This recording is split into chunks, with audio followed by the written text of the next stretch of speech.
When the Quran came down, this needs to be understood by Australia. The Quran came down to a tribe of ignorant people. It didn't come down to educated people. Shockwaves right around the world. And now Australia's Muslim leaders are speaking out against the atrocity. Joining us now, Dr. Jamal Rifi, who's a prominent figure in Sydney's Lebanese Muslim community, and Sheikh Imam Tawhidi from the Islamic Association of South Australia. First you, Imam, the suicide bomber, 22 years old, born in Manchester. How did these young people get radicalised? This age is an age where someone would expect people to be going out, having fun, but no, we have a large number of youth that are being radicalised. This happens because of the books that we have, the Islamic scriptures that we have. They push the Muslim youth to believe that if you go out there and you kill the infidel, that's how you will gain paradise. What do you more moderate clerics do to out your compatriots who are turning these young Muslims? Well, it is very hard being a peaceful, moderate person within a society that is infested by extremist Muslims. I will not deny this fact. We have a large number of Muslims that are extremists, even in Australia, and we see them when they come out in the Sydney riots, and we see them attacking the police. So we're being infested by radical clerics here in Australia?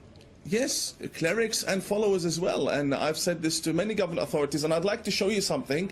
I bought this 2 days ago from a shop within Melbourne. This is Al-Qaeda's flag. These are stickers that are being sold for a few dollars. They have them on their windscreens, they have them everywhere. Jamal, you've constantly condemned many acts of terror. Do Muslim leaders have to be more vocal? I don't know where the Imam got his information from. First of all, these scriptures existed for hundreds of years. They didn't incite for violence or terror act. It is an ideology of the so-called Islamic State and Daesh, and they are actually targeting the vulnerable young people, impressionate people. Imam, you're shaking your head.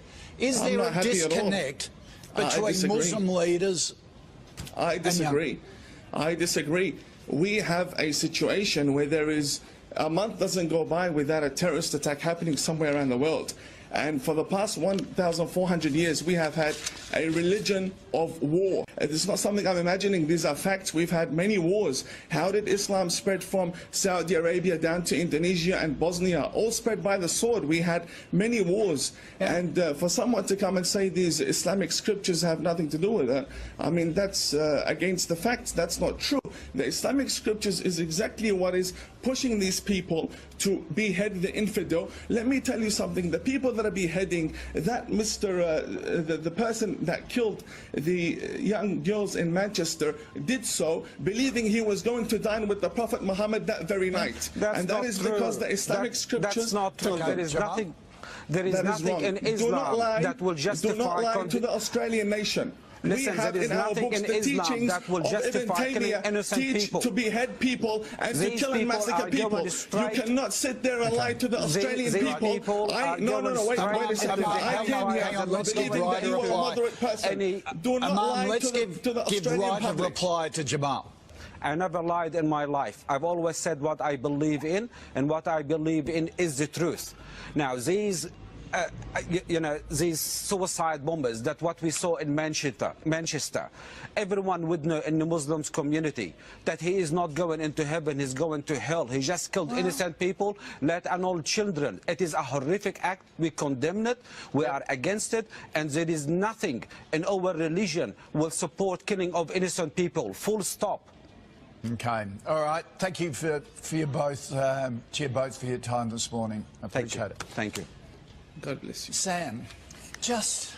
Wow. Is this one of the issues, that there are such extreme views within the Muslim community itself? It's one of the issues, but can I just say that Imam was on 7 News a couple of weeks ago, and one of our reporters took him to Western Sydney, and he was spat on and sworn at by a lot of the locals there for speaking what a lot of us will say is quite sensible stuff. So the highest concentration of Australian Muslims.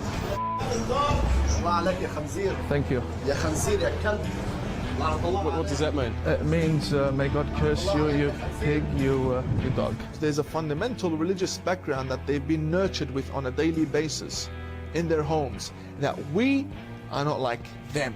A really very good big split there within their community. Is that the problem? Yeah, That's and the issue. he's actually being incredibly brave to come out and say that.